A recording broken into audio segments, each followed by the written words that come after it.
The text of John Wick is obsessed with rules and consequences, but there are also a set of creative guidelines and standards behind the scenes that have helped set the series apart from other action films. These rules explain why audiences are so captivated by what is essentially a simple urban fairy tale. In the world of John Wick, those who serve under the high table, from assassins to arms dealers to bartenders, provide goods and services in exchange for specially minted gold coins. Over the course of the series, John Wick trades coins for weapons, medical care, lodging, drinks, and favors. But trying to determine the monetary value of a high table coin is futile. Coins are not about wealth, they're about respect. In the words of Birada, who oversees minting the coins and was introduced in Chapter 3. This coin, of course, it does not represent a monetary value. It represents the commerce of relationships. Astute viewers will note that when offered, no one in the series has yet turned down a coin or refused to perform a favor for another member of their society in exchange for one. In a behind-the-scenes featurette, John Wick producer and co-director David Leitch refers to coins as tokens of membership. Each of the first 3 films introduces a talisman of sorts that defines how that film approaches the world under the table. In the first film, the gold coin represents access, the audience's invitation to the secret underworld.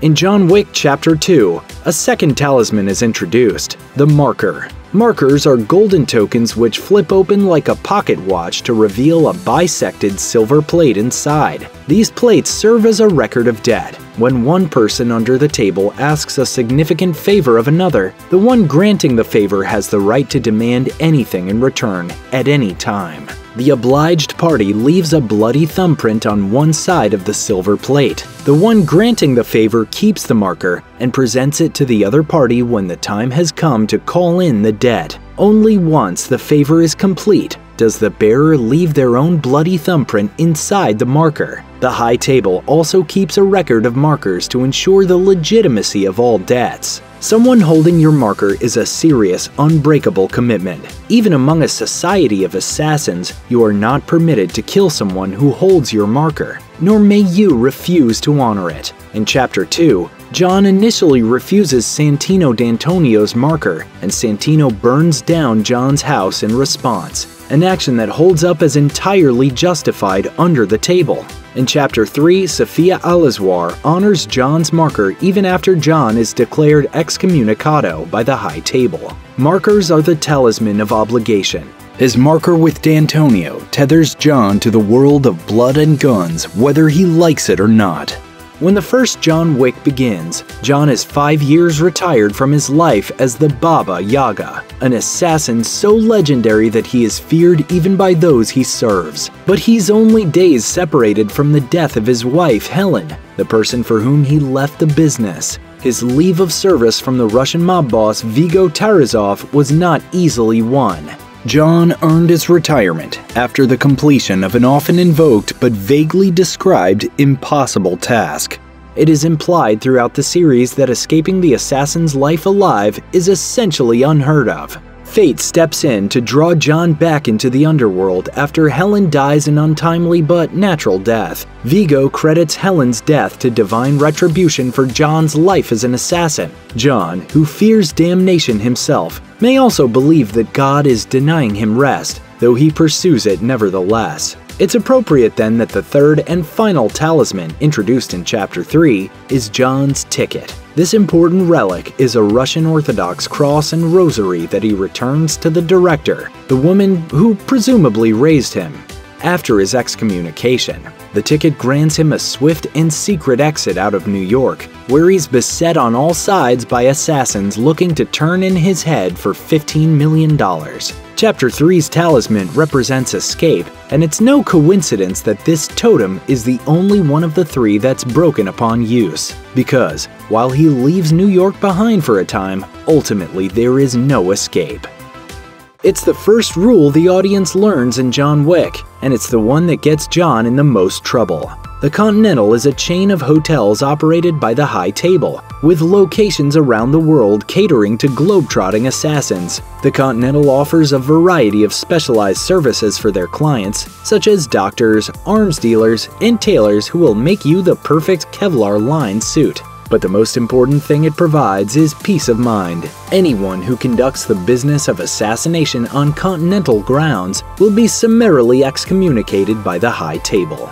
You know the rules. No business can be conducted on these premises lest incurring heavy penalties.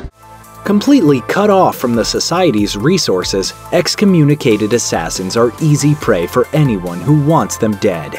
Guests are required to leave all grudges and contracts at the door. That way they can enjoy a drink and a good night's sleep without worrying about whether they'll wake up.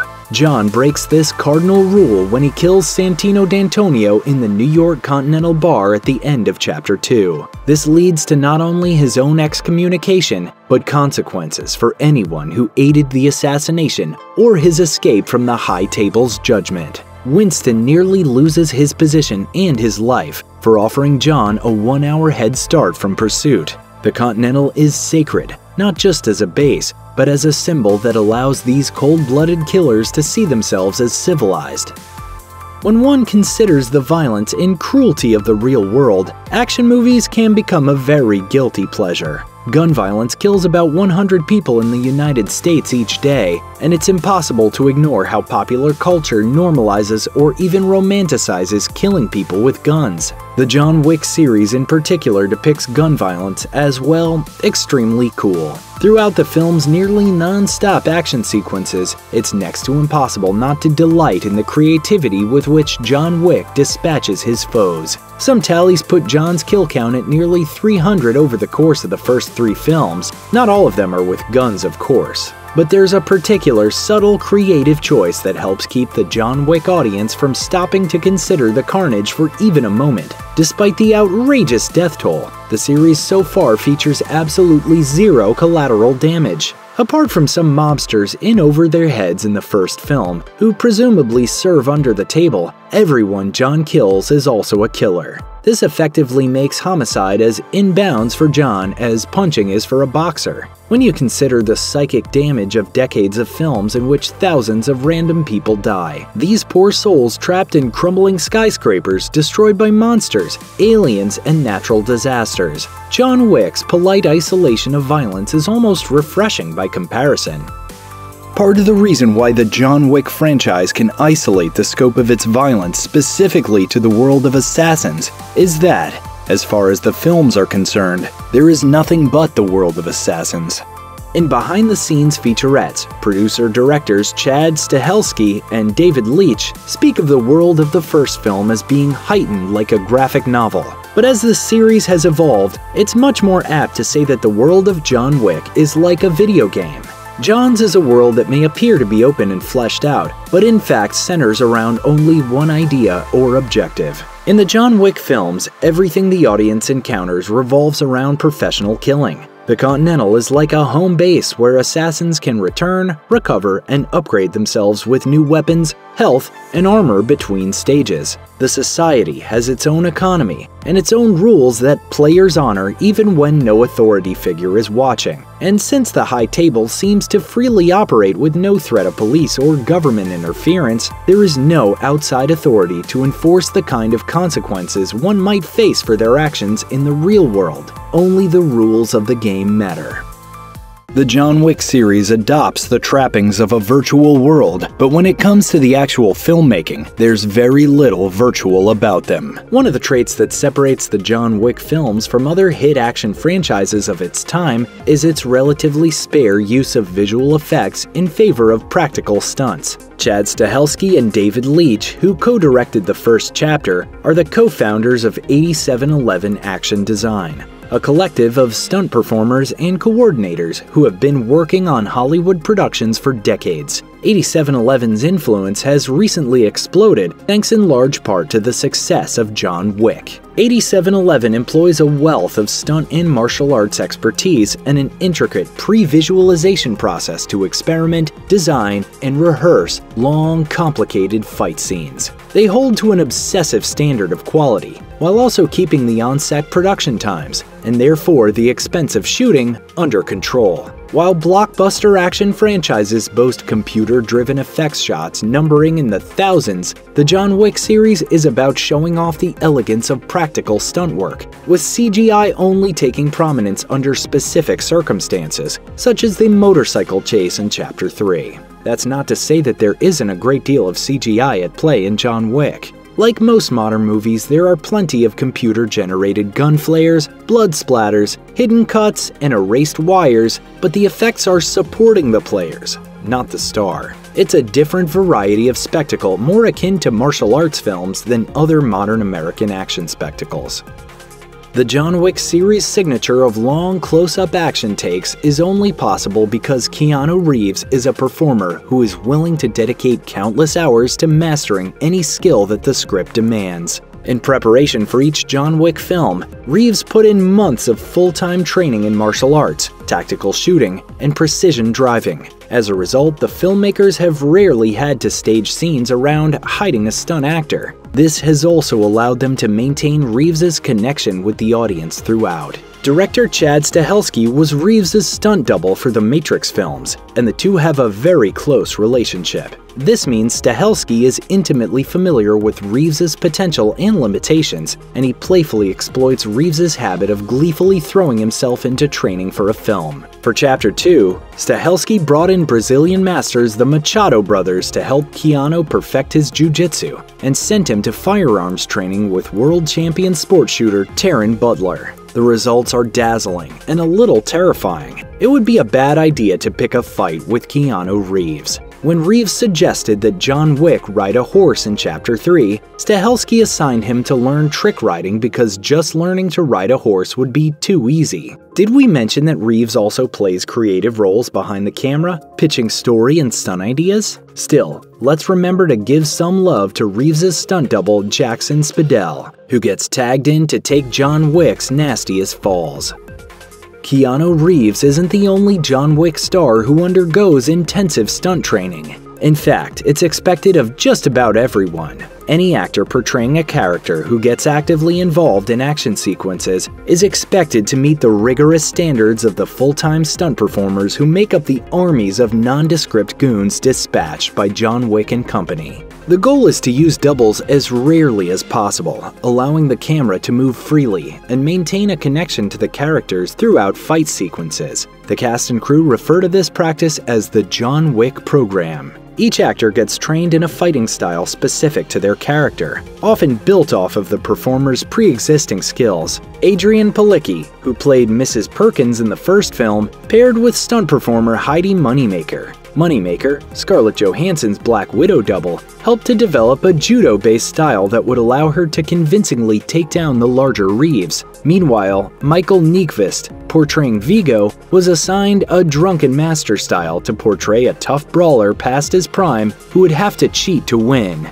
Common, playing Cassian in the second film, threw himself into gun fu and knife training. Ruby Rose played the silent but very lethal Ares. She perfected a style based on her boxing skills. The grand champion of the John Wick program, apart from Reeves himself, is undoubtedly Halle Berry, who played Sophia. Berry aggressively pursued her role in Chapter 3, and then committed to 7 months of not just fighting and shooting lessons, but also training with her character's stunt dogs. No, you cannot keep my dog. In the world of John Wick, the last thing you ever want to do is piss off the Baba Yaga. Not since Kill Bill's Beatrix Kiddo has American cinema seen such an unstoppable force of vengeance to roar, rampage, and get bloody satisfaction. John Wick is a killing machine of unprecedented versatility. He's a living weapon in whose hands anything from a car to a pencil to a library book is a deadly weapon. John Wick can construct a functioning pistol out of antique gun parts in the time it takes you to break down a door. He is cartoonishly good at violence. It's difficult to imagine how much further the John Wick series can take the story and the character in the promised chapters 4 and 5, which are expected to complete the series. The creators have established a set of rules that have contributed greatly to the film's success. But as the series draws toward its climax and audience expectations continue to rise, Chad Stahelski and company may find adhering to those rules to be a difficult challenge. How strict should a film series style guide be? Can John Wick expand its scale while holding its shape across 2 more chapters? In order to keep the premise from going stale, will the creators themselves have to do the unthinkable and change the rules of John Wick? Check out one of our newest videos right here. Plus, even more Looper videos about John Wick are coming soon. Subscribe to our YouTube channel and hit the bell so you don't miss a single one.